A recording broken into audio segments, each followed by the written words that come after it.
திருப்பூர் ரிதன்யாவிற்கு சொல்வதற்கு ஏதுமில்லை. ஆனால் என் மகளிடம் சொல்ல எனக்கு ஒரு கடமையும் பொறுப்பும் இருக்கிறது.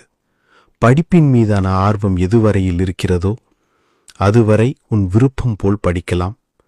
அப்பா நன்கறிவேன், நானோ அம்மாவோ தம்பியோ உன் வாழ்வின் ஒரு கட்டம் வரையில் மட்டுமே வருவோம்.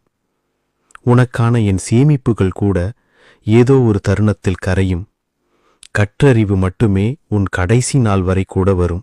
படிப்பிற்கு பின்பு உன் பொருளாதார தேவையை நீயே பூர்த்தி செய்யும் வேலை மிக அவசியம். அது உன் தகப்பனையோ வாழ்க்கை துணையோ சார்ந்திடாத ஒன்றாக இருக்க வேண்டும். படிப்பும் வேலையும் சரியாக அமைந்த ஒரு காலகட்டத்தில் கரடி பொம்மைகளை தூக்கி எறிந்துவிட்டு மனிதர்களை நீயே படித்து தெளிந்திருப்பாய். உனக்கு முதிர்ச்சியான பக்குவமும் சமூகத்தின் சூழலை ஆராயும் சுய அறிவும் பெற்றிருப்பாய். அதன் பேரில் எடுக்கும் மனவாழ்க்கையின் முடிவுகளில் என் குறுக்கீடுகள் எதுவும் நிகழாது. உன் தனிப்பட்ட வாழ்க்கையில் எந்த கட்டத்தில் மனதாலும் உடலாலும் தொடர்ச்சியாக காயப்படுகிறாயோ அதிலிருந்து சுயமாக தைரியமாக வெளியே வரலாம்.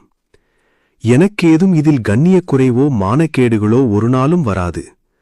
உன்னை ஒருபோதும் குடும்ப பெருமைகளை பேசி உணர்வு சிறைகளில் தள்ள மாட்டேன். உனக்கு பொருத்தமான வாழ்க்கை முறையில் அறத்த பழசான காலாவதியான விஷயங்களை தகப்பன் என்கிற உரிமையில் திணிக்க மாட்டேன். இதையெல்லாம் உனக்கு வாட்ஸ்அப் செய்து வைக்கிறேன். இதை முழுவதும் படிப்பாய். ஆனால் முழுவதுமாக புரியுமா என்றால் கொஞ்சம் காலமாகும். எப்போதெல்லாம் வாழ்க்கையில் பயம் கொள்கிறாயோ அப்போது இதை எடுத்து படித்துப்பார்.